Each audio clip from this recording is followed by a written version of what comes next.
挖掘新闻内幕，挖苦新闻人物，我是郑弘仪，欢迎收看今天的新闻。哇！好，来，我们今天邀请到的来宾哈，第一位呢是退休的刑警高仁和高刑警，弘仪大哥好，大家好。好以及日本的资深顾问福泽桥，弘仪哥好，各位观众大家好。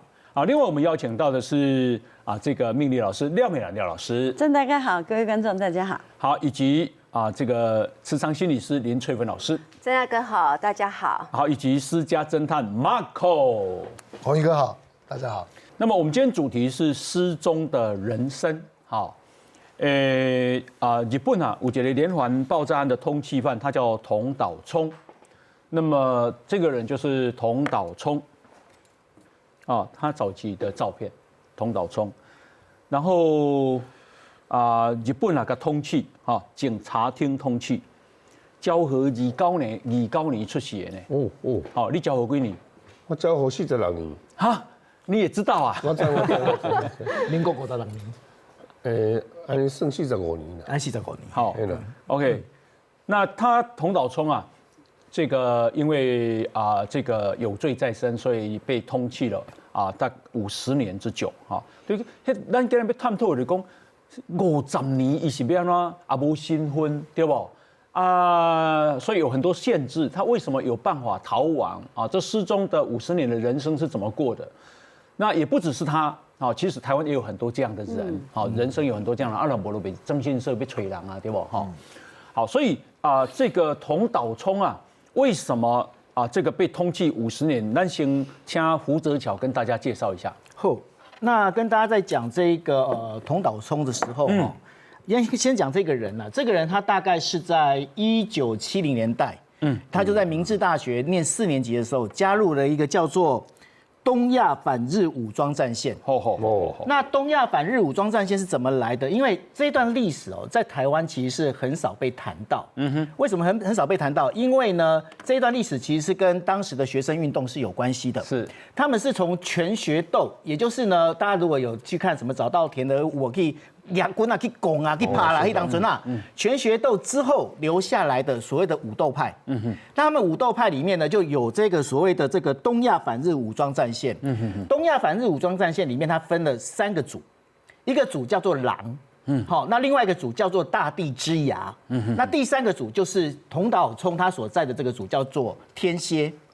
那这3个组为什么取这名字呢？因为第一个狼，因为在日文有一个叫做一匹狼，就是一匹狼。一匹狼什么意思？狼的特性它是不会群居的。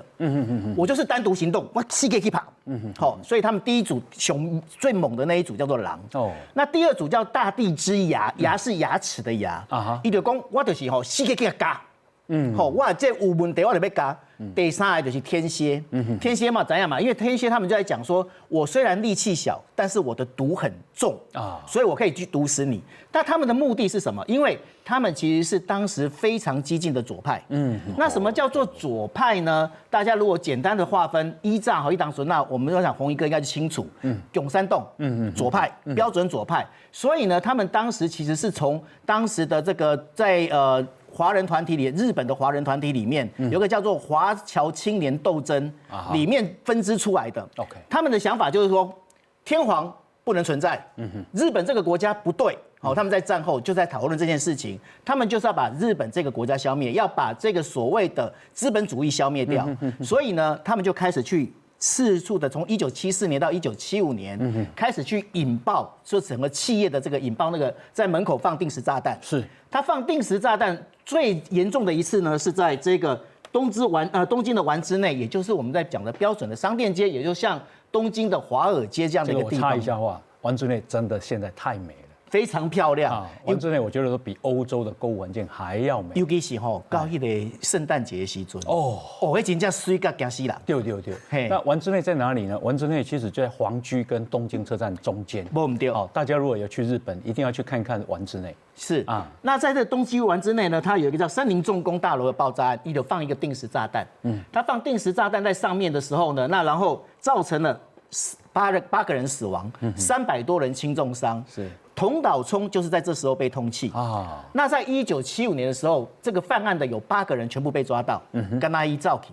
哦，伊想要走去，迄当初我就讲有一个故事啦，伊就是1975年他准备逃亡的时候，嘿，他去跟他爸爸说拜拜，伊甲因老爸，大家遐亲戚拢甲讲，我接下去我不晓得我会到哪里去，我嘛唔知，对，我就要走路了。所以第一个，大家因为我在那个我的粉专，我问大家说你今日想要听我讲什么？伊讲50年来底，伊都唔免甲亲戚去开讲吗？对。老实讲，他就把所有都切掉。他为什么切掉？因为呢，他们这个所谓的东亚反日的武装战线他们其实有发教战手册好。那这些日本警视厅出来的这个呢，教战手册就当时被查收的教战手册，叫做哈拉哈拉头 K。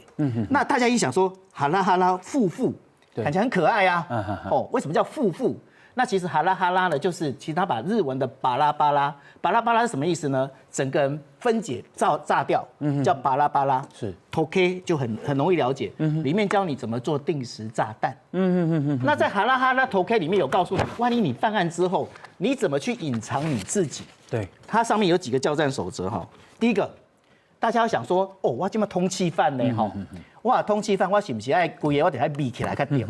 但是呢，伊无闭起来。是，他在教战手册告诉你说，你必须要做什么事情？你必须要让跟你的邻居保持一定的关系但是呢，那种关系要浅，但是不要扩大。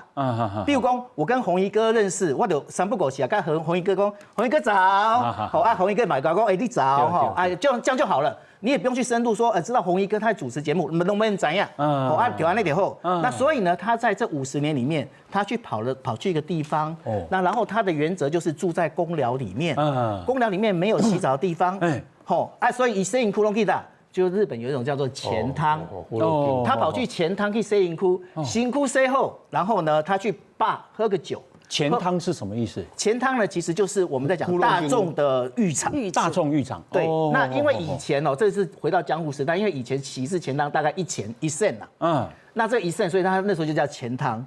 对，那从那时候开始就流传到现在。大众浴场跟温泉不一样各位一定要清楚浴场那就是听烧水尔啦，迄不是温泉迄不是温泉，千万唔当。摄影窟的所在，你摄影窟的所在，就是大众。温泉是有你泡的所在，温泉有你泡但是伊嘛是为土地屙出来，还有做温泉，所以这2个是不一样。这是用咸的，这用咸的，这是煮烧水的啦，就是安尼。然后他去洗完。今嘛有大众浴场吗？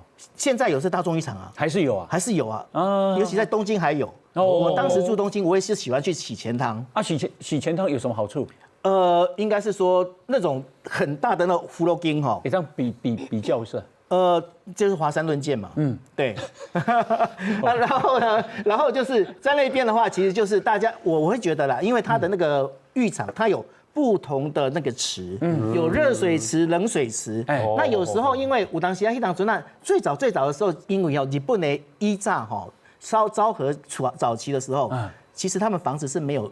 那个没有浴室，没浴室哦，而且去大众浴场，大家都去大众浴场。那现在去大众浴场是一种怀念怀旧昭和风所以有 K 的这个大众浴场去洗。现在大众浴场其实大众浴场是一个大池，大家在那边洗吗？还是他刚刚有讲一个大池对不？还有小池，小池是有冷水池，有点像公咱台湾看新山温暖。新山温暖，但是呢，就是分成男汤跟女汤。男汤来对就是用查甫去洗，女汤来对就是用查某去洗。他们就把它分开。那分开之后，其实洗完澡，我必须讲，去那边洗跟在家里洗还真的是不一样。不一样在哪里？因为不一样就是那个空间是广阔的。那然后呢，你就洗的时候大家一起洗，然后重点是那个汤。大家一起洗，不是上面会浮一层油吗？一钱汤你看辛苦谁有那跟那个洗温泉是一模一样。你要先去冲，你要身体要先洗干净，你才在跑。你啊辛苦无洗后，你容易跑，我地上就给你压起来。你直接冲上，没塞安那几。可是已经洗好了，不就已经洗好了，干嘛？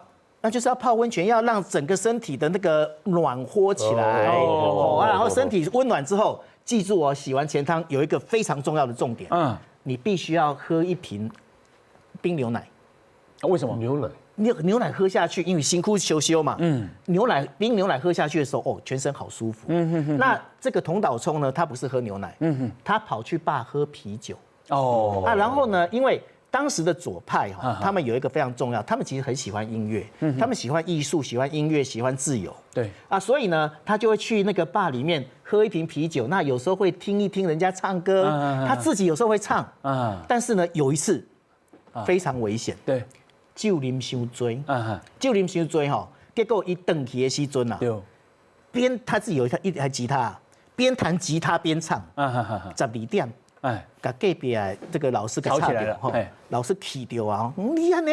我打电话给警察，警察过来，那是他唯一差一点被逮捕的时候。哦，好，我们慢慢的失踪的人生要走入旅游了，感觉要谈泡汤也不错。好，不过老实讲，50年的失踪，那日子是不好过的啦。对，那我们就要谈那个重点，我们先休息进广告。